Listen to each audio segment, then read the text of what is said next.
अस्सलाम वालेकुम जी। मेरा नाम डॉक्टर नईम अब्बास है। आज फालिज की एक और नई वीडियो के साथ मैं हाज़िर हूँ। हमसे अक्सर लोग पूछते हैं कि क्या फालिज का मरीज़ ताकत की दवाइयों या ताकत के टीके लगवा कर बेहतर हो सकता है। और बहुत से लोग इस गलत फहमी का भी शिकार हैं कि वो जब फालिज जैसे मसले से दो चार हो चुके होते हैं तो वो फालिज के टीका जात और ताकत की दवाइयों पे चल रहे होते हैं, लेकिन कुछ अर्सा लगवाने के बाद उनमें बेहतरी नहीं आती। तो फालिज में सबसे पहले एक चीज़ को याद रखना चाहिए कि जब भी फालिज का पेशेंट मेडिकली स्टेबल है, वो बेड पे लेट चुका है, वो अपने घर आ चुका है, तो उसको सबसे पहले चाहिए कि वो जितनी जल्दी हो सके अपने पाँव पे खड़ा होने की कोशिश करें, क्योंकि वो जितना डिले करेगा उतना वो अपनी ज़िंदगी से माज़ूर होता जाएगा। फालिज में याद रखना चाहिए कि जिस जगह कमज़ोरी होती है उस कमज़ोरी को दूर करना चाहिए। बहुत सारे फालिज के ऐसे मरीज़ होते हैं जो कि सुनी वर्जिशों पे लग जाते हैं और कुछ अरसे बाद आते हैं और कहते हैं जी हमने तो ये सारी वर्जिशें की है, हमें बेहतरी नहीं हो सकी।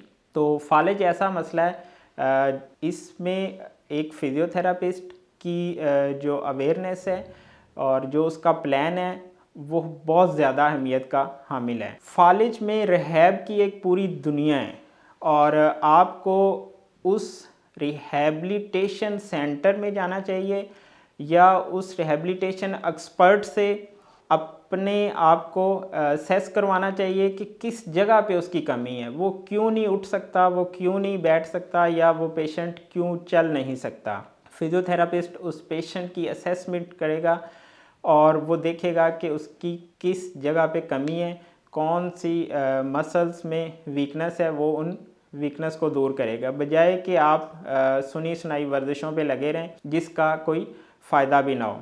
फालिज में बहुत से लोग अपने आप को चला लेते हैं, अपनी कोशिश करते हैं, वो प्रॉपर प्लान पे चल रहे होते हैं और उनमें बेहतरी आ जाती है। फालिज के बहुत से मरीज़ ऐसे होते हैं कि वो कहते हैं जी हमें वर्जिश करने से या कुछ भी जो डॉक्टर ने हमें एक्सरसाइज बताई है उससे हमारे जोड़ों में सोजिश आना शुरू हो जाती है या हमें दर्द की कंप्लेन आती है।